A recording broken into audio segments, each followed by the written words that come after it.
For the Americans in South Vietnam, 1966 was to be a year of dramatic expansion. U.S. forces were planned to double to just under 430,000 men. While the buildup was going on, the priority was to secure key parts of the country.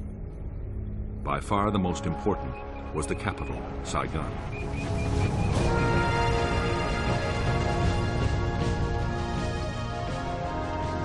Saigon was a teeming city of 2 million people. It was the seat of the South Vietnamese government and the location of South Vietnamese and American military headquarters. Above all, Saigon was the symbol of the South's independence from the Communist North.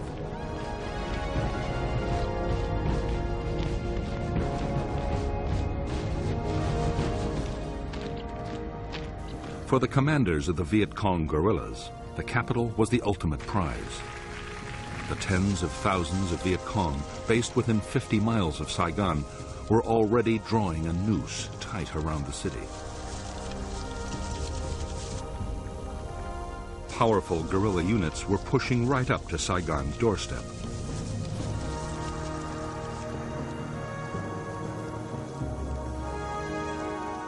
In the countryside around the city, traditional Viet Cong base areas had all the facilities the combat forces needed to prepare their attacks.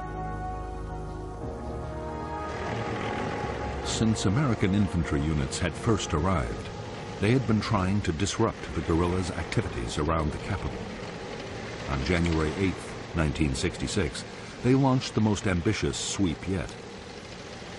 Operation Crimp deployed 8,000 troops, making it the biggest American operation of the war so far. Its aim was to capture the Viet Cong's headquarters for the whole Saigon area.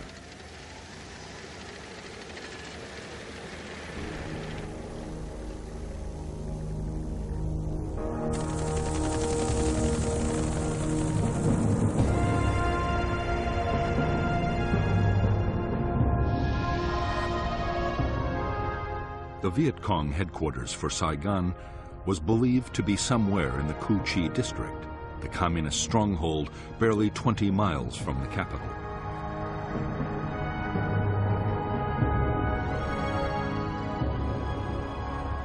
The attack would be launched by the American 173rd Airborne Brigade, a battalion of the Royal Australian Regiment, and a brigade of the 1st Infantry Division.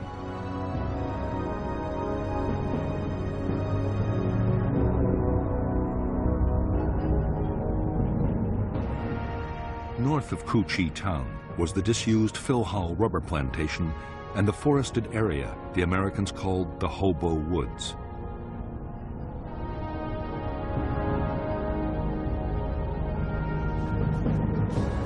Beneath the whole district ran the massive Cu Chi tunnel complex, about which the Americans still knew almost nothing.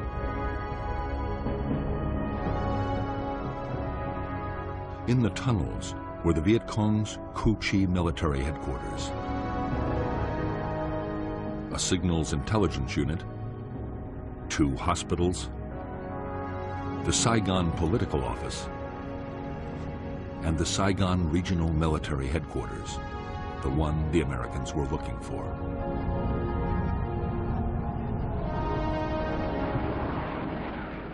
As with every American search and destroy sweep, Operation Crimp began with massive airstrikes and artillery bombardments.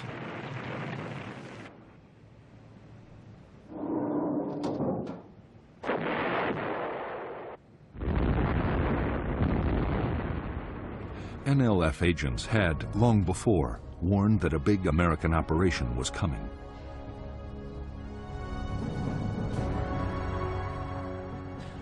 Guerrilla commanders had already moved several thousand troops out of the Cu Chi area. Only 1,000 local guerrillas were left behind, mostly inexperienced teenagers. But with the tunnels to fight from, they were confident they could inflict serious casualties on the Americans.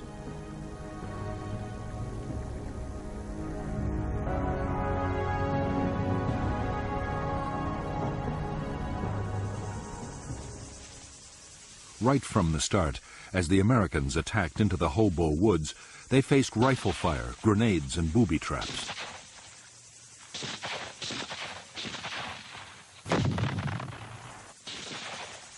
NLF snipers opened up from hidden firing positions and within seconds vanished back into their tunnels. The Americans hardly ever saw the enemy who was firing at them.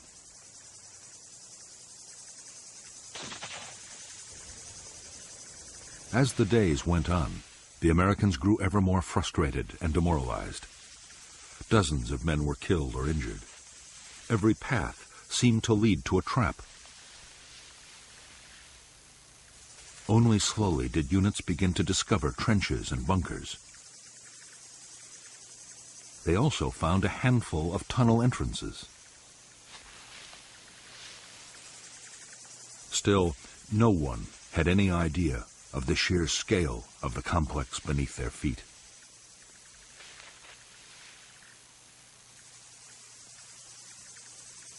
Although the Cu-Chi guerrillas had suffered casualties, they had achieved their main objective. The tunnel complex and headquarters had survived virtually intact, as had the whole Viet Cong organization in the area.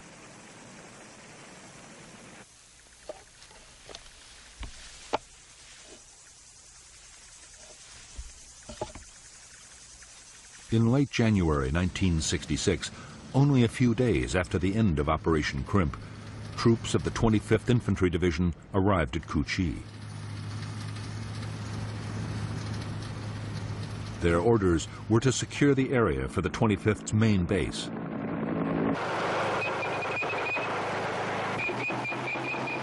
The Americans succeeded in pushing out a perimeter using every ounce of firepower they could muster.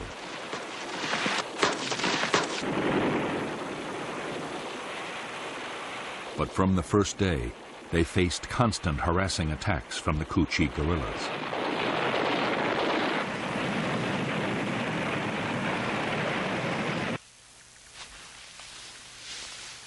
For months, the 25th Infantry Division was plagued by mysterious gun and grenade incidents inside its camp. Slowly, to the horror of the Americans, it was discovered they came from tunnels dug under the base itself.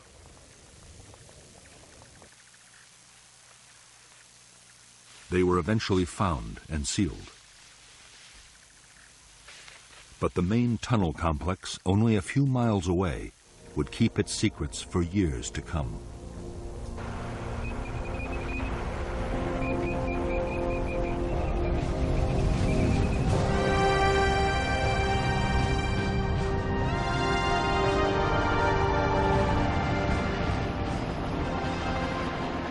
In February 1966, the American 1st Infantry Division mounted 4 big search and destroy operations just north of Saigon.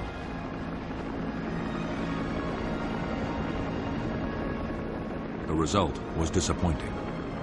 There were clashes with units from 2 Viet Cong regiments, but there were no major battles.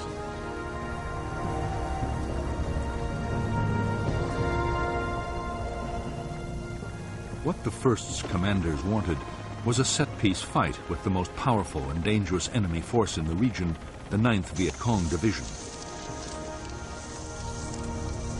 The 9th was made up of veteran regiments and was constantly on the move. The division was now poised to launch its spring offensive.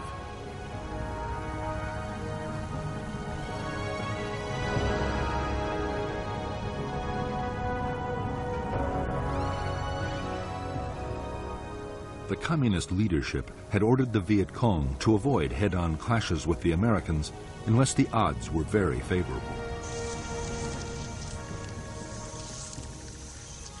But NLF leaders still meant to fight aggressively. General Tan, the energetic commander of the NLF, strongly believed that the soldier was more important than his weapons. Tan was certain that what the troops of the 9th lacked in hardware, they would make up for in revolutionary zeal.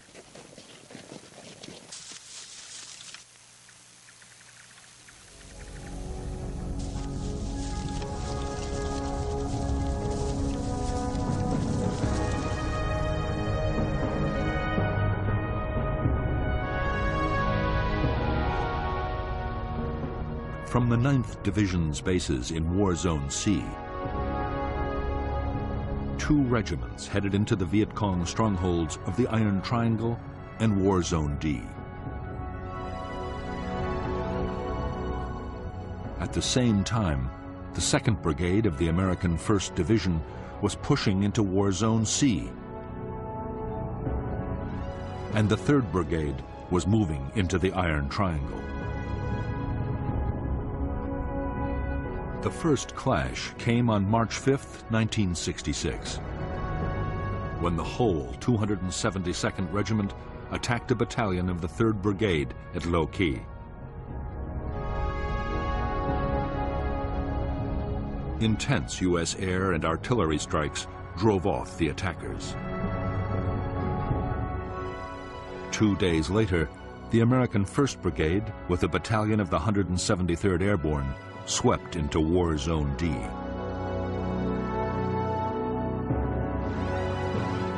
An entire Viet Cong regiment attacked the airborne's positions. Again, devastating U.S. artillery fire turned back the assault.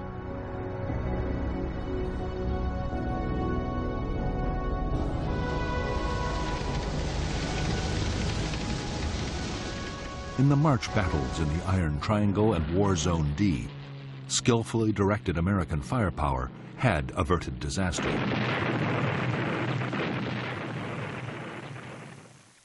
Hundreds of Viet Cong had been killed by artillery and airstrikes. However, to the intense frustration of U.S. commanders, after the fights, the Viet Cong regiments had simply melted away.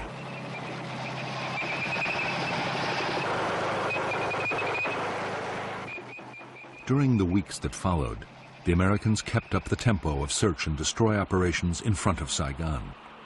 Commanders were determined to make contact with the enemy.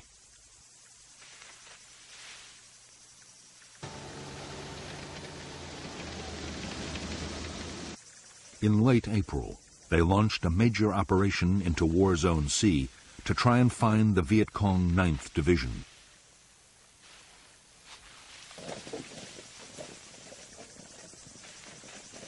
Operation Birmingham lasted for 3 weeks.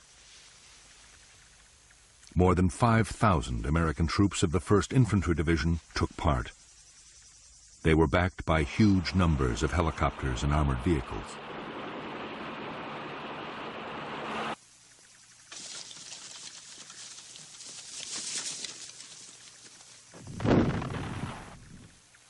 Although there were hundreds of vicious small-scale actions fought by platoons and squads on both sides, the big battles the Americans hoped for never did materialize.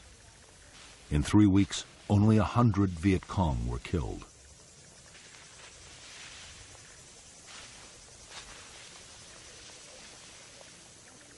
Most disturbing of all for American commanders, most of the fighting that had happened had been started by the Viet Cong at the time and place they chose.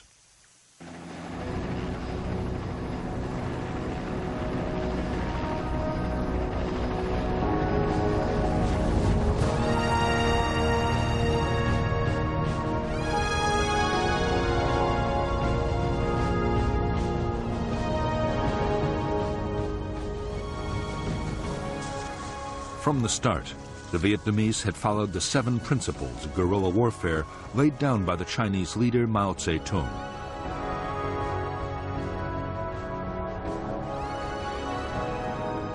To these, General Giap had added 4 more steps. If the enemy advances, we retreat. If he halts, we harass. If he avoids battle, we attack. If he retreats, we follow.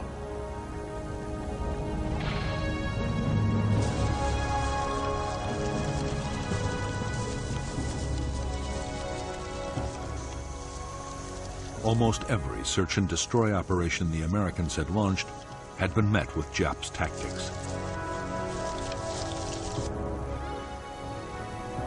The places the Americans were most likely to land their helicopters were set up for ambushes.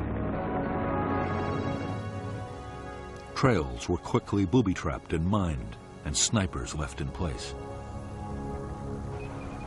If the Americans did stumble onto a big NLF unit, the chances were it was occupying prepared fortifications with tunnels, bunkers, and trenches.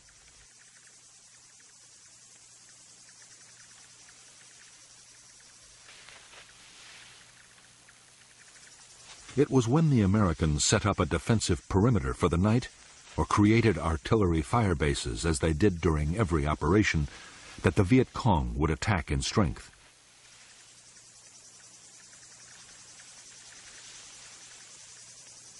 Always, the guerrillas had a plan for breaking off the battle if the opposition got too tough.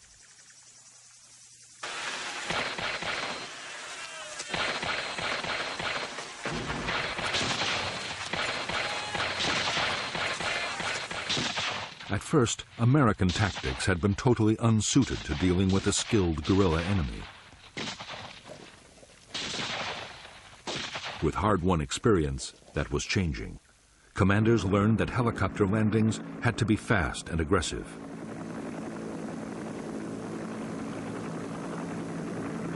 Sergeants taught their men not to bunch up, but to stay spread out. Otherwise, a machine gun or a mortar round could kill several men at once.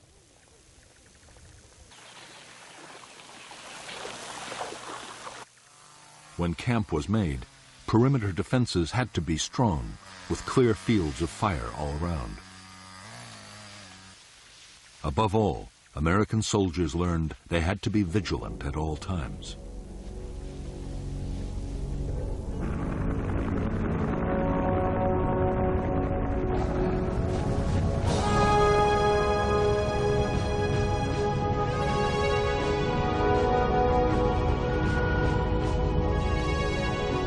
By mid-1966, the U.S. Commander General Westmoreland was getting more and more impatient. His whole strategy depended on causing the enemy to lose men and equipment faster than they could be replaced. For that, Westmoreland needed big battles.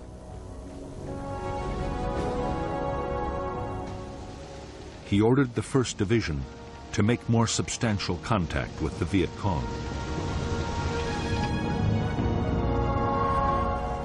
Most of the battles that did happen were started not by the Americans, but by the NLF 9th Division.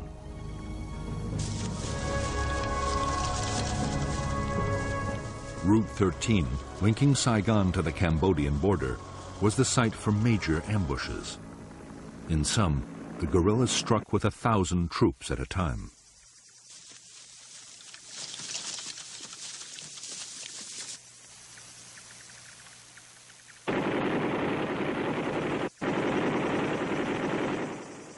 In one attack after another on Route 13, U.S. tanks and armored vehicles were destroyed.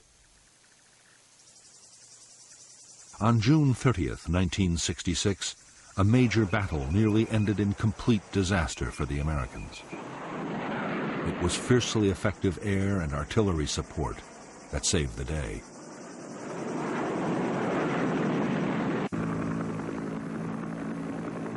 Soon after the battles, the whole NLF 9th Division moved back into its most impenetrable base areas.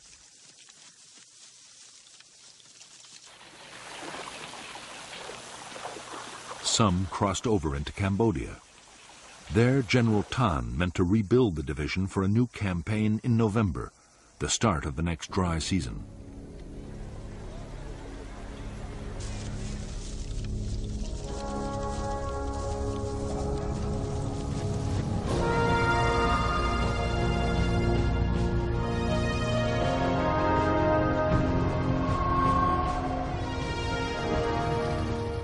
In the past year, the strength of the North Vietnamese regular army inside the South had risen to upwards of 60,000 men. Of these, 10,000 were concentrated in the remote Central Highlands.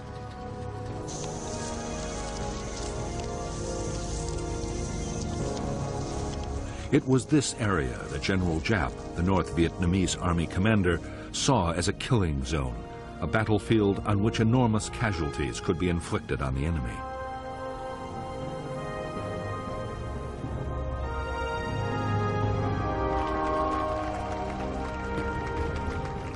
Jap believed that the forests and mountains of the Central Highlands were especially well suited to big military operations.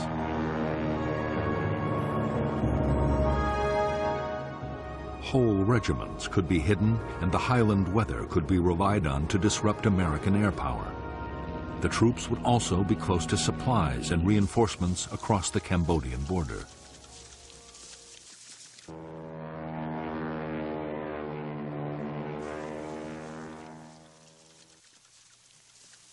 As fighting units, the NVA were tough, well-disciplined, and well-trained.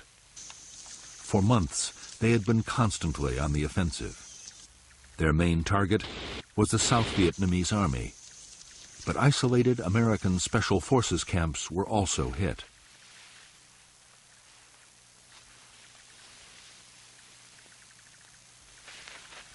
Increasingly, attacks were carried out by units up to 2,000 strong.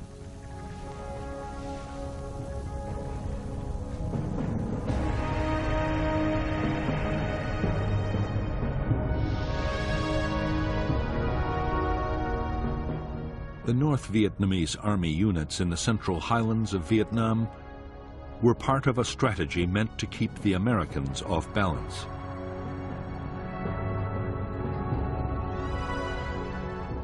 There were powerful NVA divisions on the demilitarized zone, separating North and South Vietnam. And there were the NLF regiments opposite Saigon. Communist forces could present the Americans with a challenge in any of the three areas and force them to react.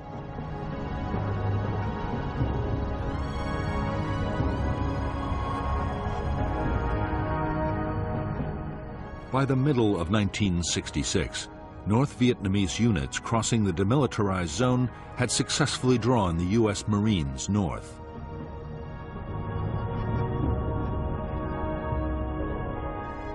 In the Highlands, the NVA 24th Regiment had engaged elements of the 101st Airborne Division.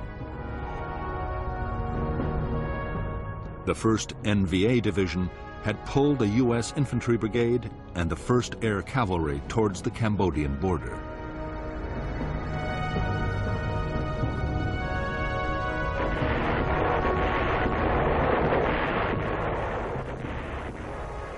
The Americans in the Central Highlands did succeed in inflicting thousands of casualties on the North Vietnamese Army. But in some of the most arduous fighting country in Vietnam, the Americans found it impossible to trap large enemy units.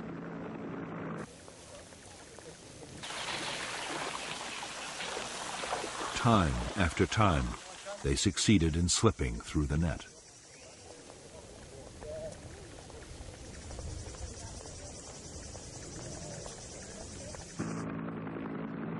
Although the American military were killing 5 North Vietnamese soldiers for every one of their own losses, Northern commanders were still confident.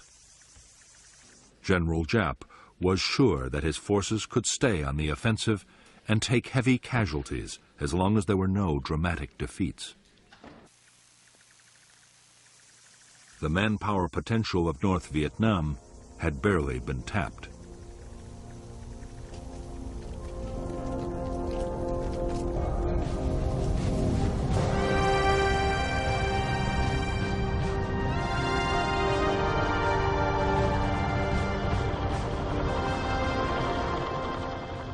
From the start of its war in Vietnam, the U.S. Army had found the conflict to be unlike any other. As Viet Cong attacks proved every day, there was no front line. Each side controlled only the territory immediately around its positions or its bases. The Army was calling it area war.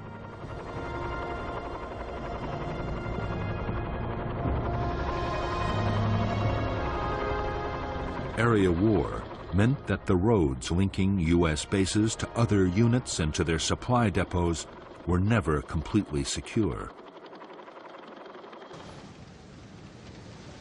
Viet Cong's strategy was to try and isolate American forces and to pin down large numbers of U.S. troops on base and road defense.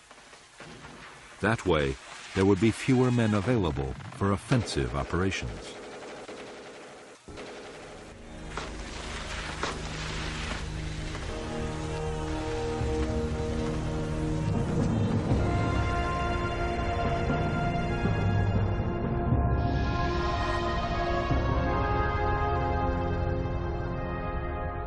The supply lifelines for the 25th and the 1st U.S. Infantry Divisions were the roads linking their major bases to Saigon, Bien Hoa Air Base, and Long Binh, the biggest supply depot in Vietnam.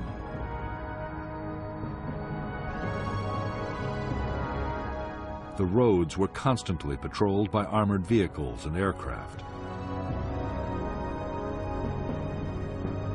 In August 1966, the 25th Division was tasked with clearing the way for a new American unit, the 196th Light Infantry Brigade. The 196th was to be based at Ta Ninh to secure Route 22, running through the NLF base area of War Zone C.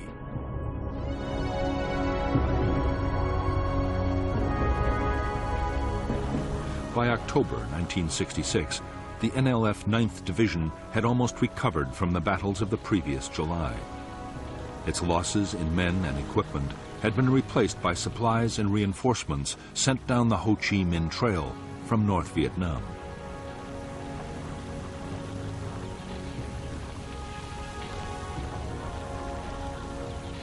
With the dry season coming, the 9th was busy in War Zone C, preparing for its next offensive.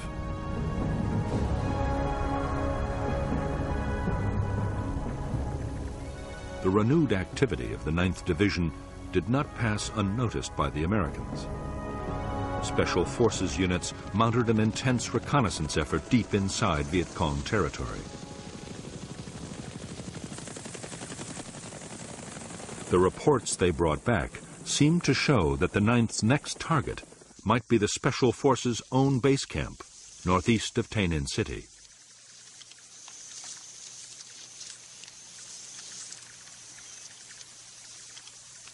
American commanders were determined to disrupt the Viet Cong's plans. The 196th Brigade was ordered to mount aggressive search and destroy sweeps near the Special Forces camp area. The sweeps, starting on September 14, 1966, were codenamed Operation Attleboro.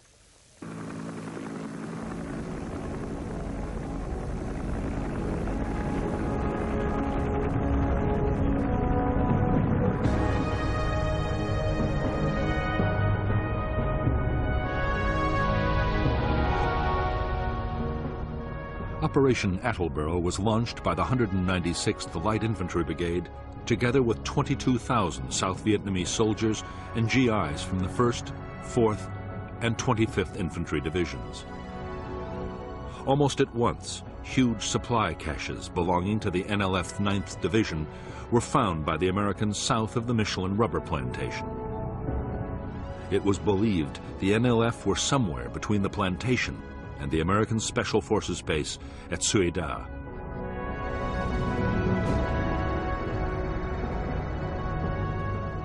While one battalion made a helicopter landing, the other battalions pushed towards it on foot. When the landing zone was ambushed, both sides sent thousands of reinforcements rushing to the area. By the following day, full-scale battles were raging.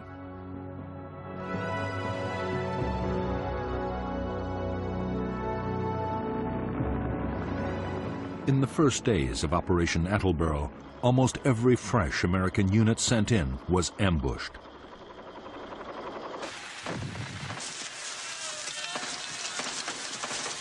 Nor were the Americans safe behind the defensive perimeters of their nighttime camps. NLF units struck with thousands of men at a time and came close to wiping out whole American formations.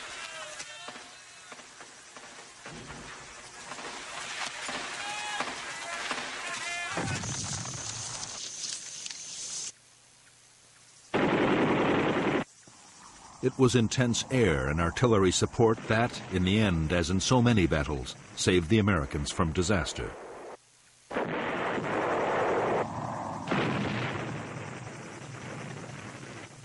Even then, many of the NLF battalions were attacking out of bunkers, trench lines, and tunnels, and were sometimes able to withstand the most punishing bombardments. The inexperience of the 196th was also telling. Tactical coordination between the brigade's units was poor.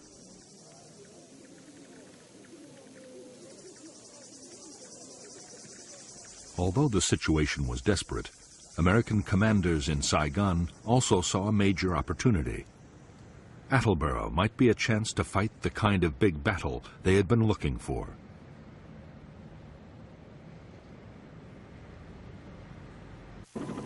The 1st Infantry Division raced 2 brigades to the area, and unit after unit was piled on.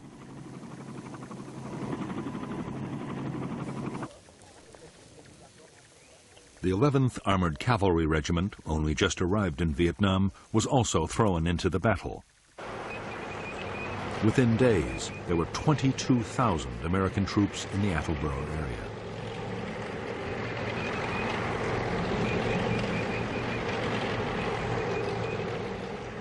The massive buildup of American forces was the NLF's cue to disengage. Although fierce firefights continued wherever the two sides came into contact, the 9th Division began to withdraw.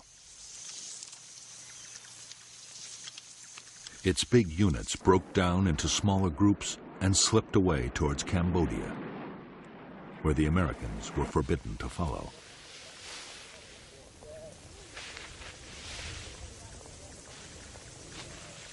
In Operation Attleboro, the Americans had failed to destroy the 9th Division in an all-out battle. On the other hand, in 6 weeks, more than 1,000 NLF had been killed, for the loss of 155 American dead and fewer than 800 wounded.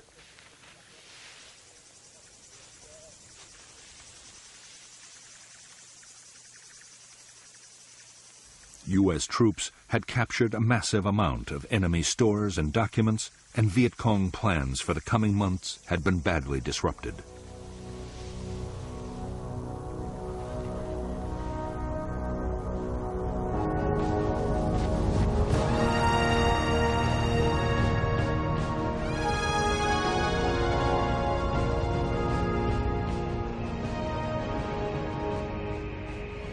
By the end of 1966, American forces in Vietnam had grown to 385,000 men, plus another 60,000 sailors off Vietnam shores.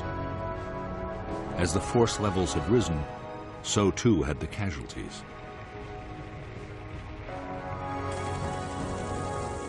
The year had seen more than 6,000 Americans killed and 30,000 wounded.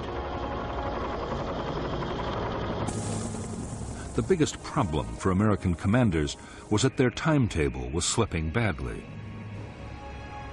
By now, the Viet Cong should be losing men faster than they could be replaced. General Westmoreland had to concede that U.S. forces had come nowhere near achieving that goal.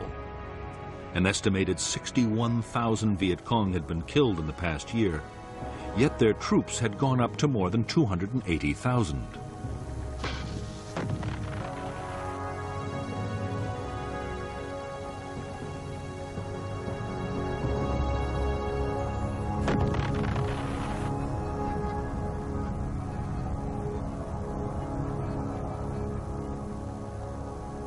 Part of the problem was that the American bombing campaign against North Vietnam and its supply routes to the south was still failing.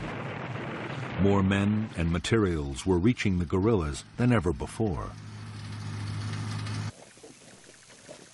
The Viet Cong had also stepped up their recruiting.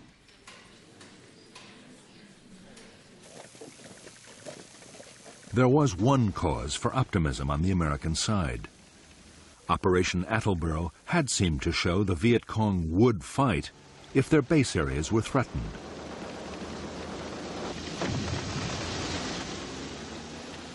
The latest plan was to go back into War Zone C with even greater forces.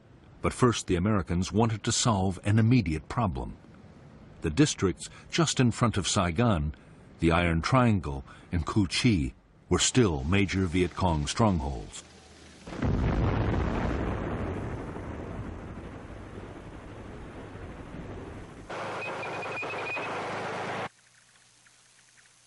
The American plan was to attack into the Iron Triangle with more than 2 divisions. The guerrillas would be trapped in their own base areas and annihilated. At the same time, another attempt would be made to capture the Viet Cong Saigon military headquarters. The whole area would then be systematically destroyed.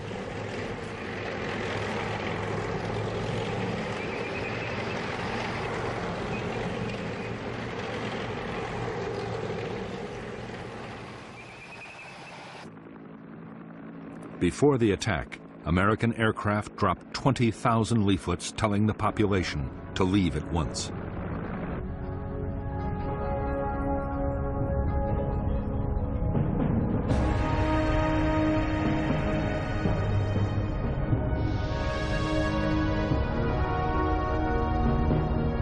The Iron Triangle was an area of 60 square miles lying between the Saigon River and Route 13, with the village of Ben Suc on its western side. A major Viet Cong tunnel complex ran under the whole district. The 272nd Regiment of the NLF was operating there, along with 2 battalions of NLF Main Force, 2 independent NLF battalions, and the Phu Loi Battalion. But on the eve of the American offensive, most troops were withdrawn. Only local NLF companies were left to defend important installations. The American plan for Operation Cedar Falls was that the 25th Infantry Division and other units would occupy blocking positions on the western side of the Saigon River, forming an anvil. The 1st Division and the 173rd Airborne Brigade would assault from the north and the east, with a battalion landing at the village of Ben Suc. Meanwhile, the 11th Armored Cavalry Regiment would act as the hammer, smashing through the center of the triangle.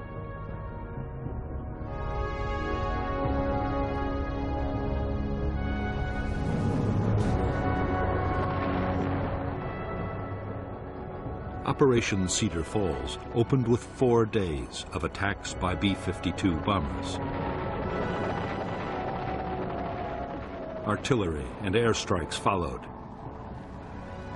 and a wall of fire was laid down to cut off the NLF's retreat.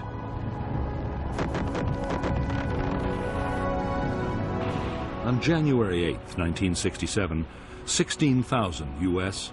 and 14,000 South Vietnamese Army troops moved out of their bases in fleets of helicopters, armored personnel carriers, trucks, and boats.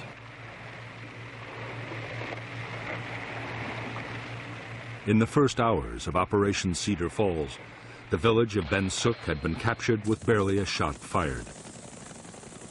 The local company of 100 NLF fighters had been taken completely by surprise.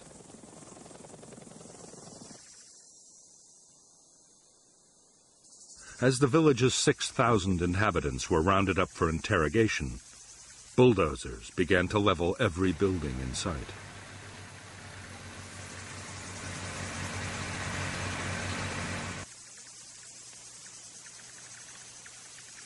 The American operation to smash the Iron Triangle lasted 19 days.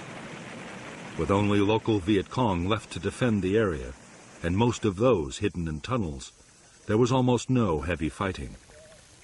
American losses were 72 killed and 337 wounded, mostly to snipers and booby traps.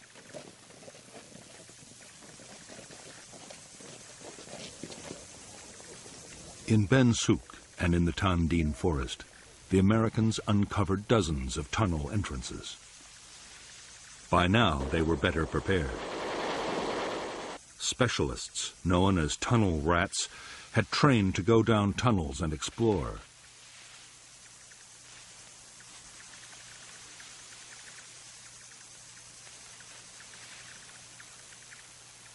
In the cramped spaces underground, they faced gunfire, booby traps, and mines. The problem was, there were only a handful of tunnel rats, and the complexes were enormous. Whenever tunnels were found, the Americans made determined efforts to destroy them. Demolition charges, explosive gas, and flooding were all tried. Riot control agents were pumped in to try and force the Viet Cong to come out.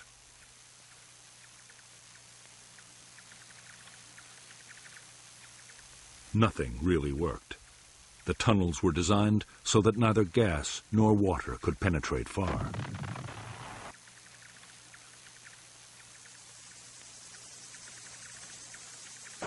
The Americans had discovered only a small number of the Viet Cong installations hidden in the Iron Triangle. But those they did find yielded astonishing quantities of material. There was enough rice to feed 13,000 guerrillas for a year, along with over 7,000 uniforms, a huge underground hospital, and over a ton of medicine. 500,000 documents were discovered, including detailed maps of air bases and the private addresses of Americans in Saigon.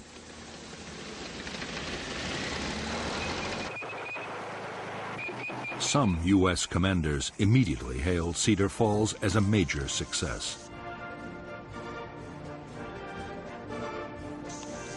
Westmoreland was much more cautious. The main NLF military headquarters had not been found. Neither had any sizable enemy unit been brought to battle and destroyed. In the end, 720 Viet Cong had been killed for the loss of 72 Americans.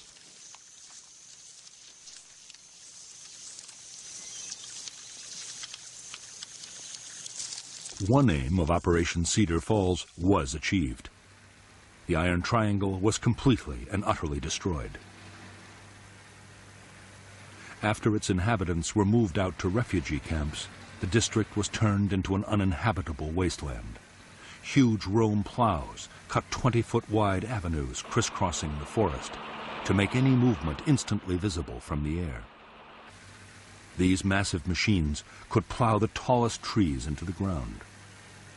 60 square miles of forest near Saigon were plowed under in the Iron Triangle. Afterwards, Operation Ranch Hand aircraft sprayed lethal defoliants to destroy the jungle cover and make it impossible to grow crops.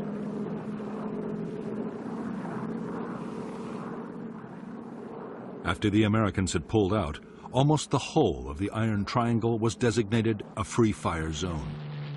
Artillery or bombs could be rained down at will, and anyone that moved could be attacked from the air.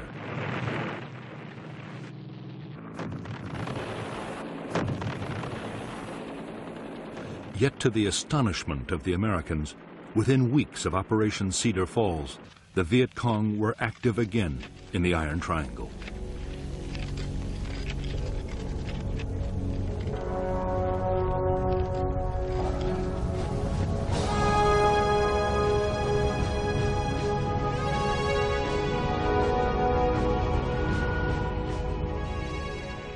By mid-February 1967, American commanders had again turned their attention to War Zone C and the NLF's 9th Division. The new offensive was codenamed Junction City. Westmoreland had ordered his commanders to think big, and they had planned the most ambitious search and destroy operation of the war so far. 30,000 American troops would take part, together with 5,000 men from the South Vietnamese Army.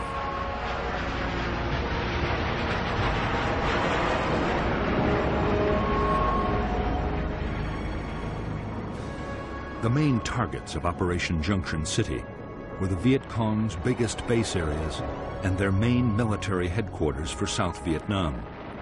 This was known as the Central Office for South Vietnam, or Cas Vinh. However, Cas Vinh never existed as a place. In reality, the military and political leadership of the Viet Cong were always mobile.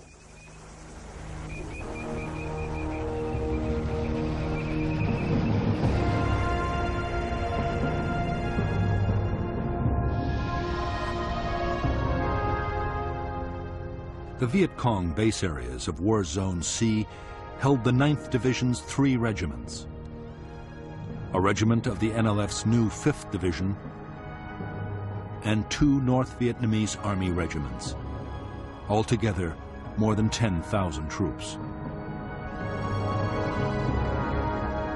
There were also thousands more local Viet Cong scattered throughout the region.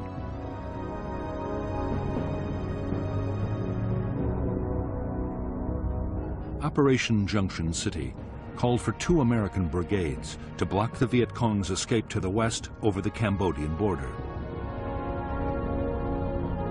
2 more would block to the east. Infantry and airborne forces would close off the north by helicopter and parachute landing, forming a giant horseshoe. Armored cavalry and infantry brigades would then sweep northwards, overrunning all enemy units in their path.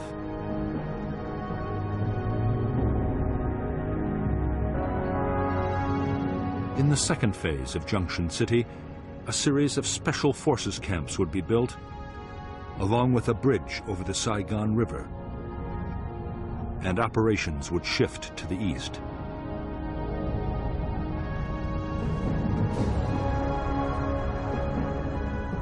By February 21st, 1967, the Americans were ready to launch Junction City. The blocking forces to the west and the east were in place.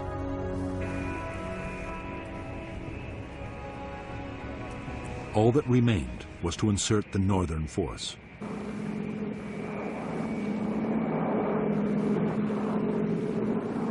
In one of the largest air-mobile assaults ever, 240 helicopters swept over Thanh Ninh province. Fighter bombers and helicopter gunships hammered the landing zones.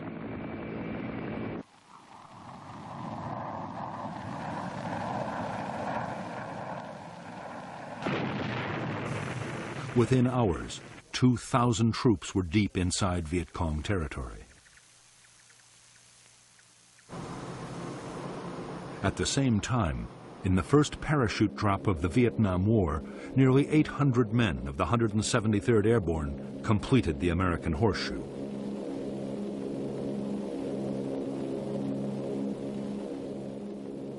The day after the massed air-mobile landings, infantry and mechanized units began pushing north into the Horseshoe. The terrain was dense forest. The whole area was riddled with Viet Cong fortifications, tunnels, and bunkers.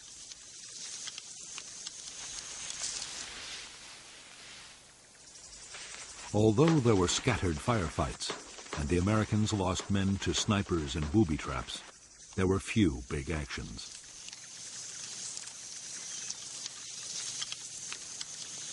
Often, guerrilla installations were found abandoned.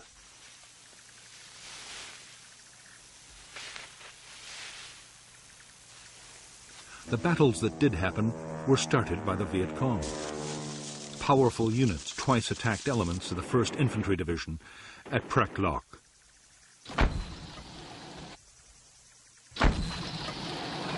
Furious American bombing and artillery fire drove off the assaults.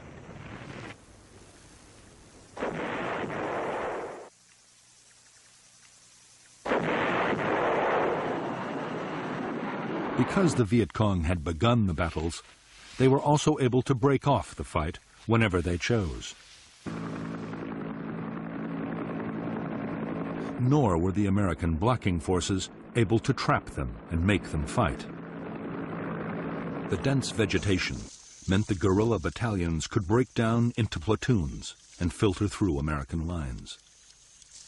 By now, the Viet Cong military leadership the Americans were searching for had also slipped away, across the border into neutral Cambodia.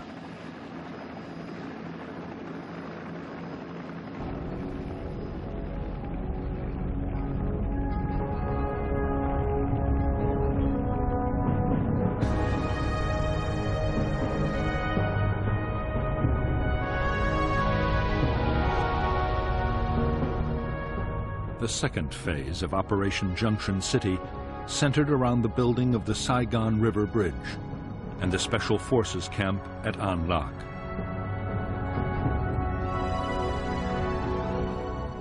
Convoys of trucks shuttled up and down Route 13 with building materials. For defense, artillery fire bases, including Fire Support Base 20, were scattered along the road. Firebase Gold and Landing Zone George were created for search and destroy sweeps.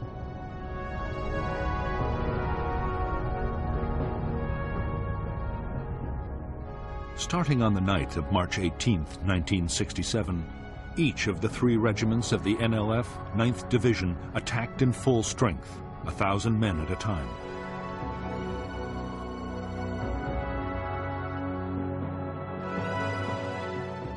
Each attack was driven off by overwhelming American air and artillery fire.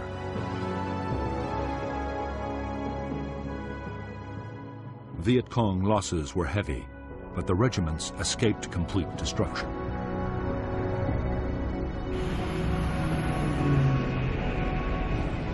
Operation Junction City lasted 72 days. By its end in May 1967, this operation, coupled with the Cedar Falls offensive, had cost 282 American lives and 1,500 wounded. Nearly 3,000 Viet Cong had been killed. Guerrilla bases had also been overrun and installations destroyed. American troops had captured large quantities of stores, equipment, and weapons.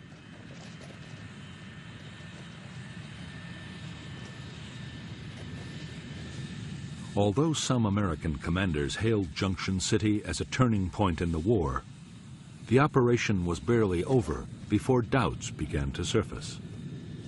Like Attleboro and Cedar Falls before it, Junction City had inflicted casualties, but there had been no great battles of annihilation. The Viet Cong's regiments were bruised, but still intact.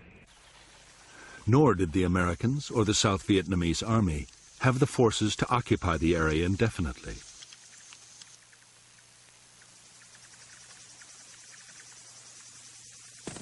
As soon as they had gone, the Viet Cong regiments returned to rebuild their base areas and reclaim War Zone C.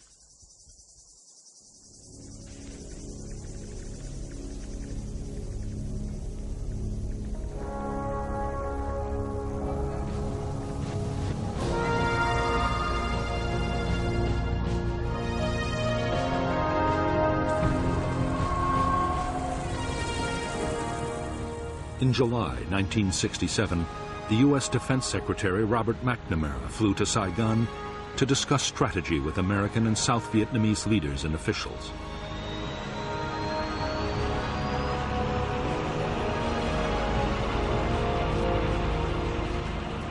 By now, the Viet Cong's big units were supposed to be smashed. Instead, Viet Cong numbers were still growing, and there was no sign the enemy was about to give up the fight.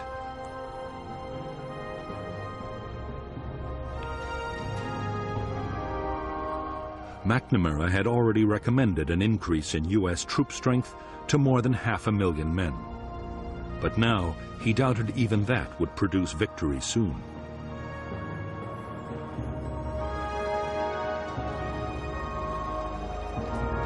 Back in Washington, McNamara advised President Johnson to plan for a long war in Vietnam.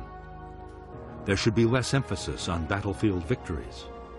More attention should be paid to long-term measures, like helping the South Vietnamese government win control of the villages.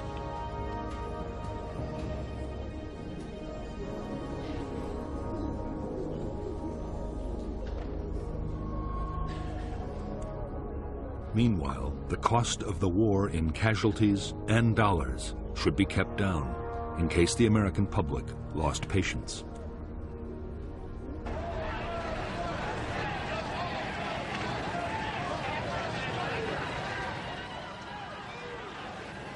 In the summer of 1967, just as the Americans resigned themselves to a long war, the Vietnamese communists changed their strategy. For 2 years, the Viet Cong had been patient, content to inflict casualties and keep on fighting. Now, they meant to risk an all-out offensive. In 1968, they planned to leave their tunnels and bunkers and win the war in open battle.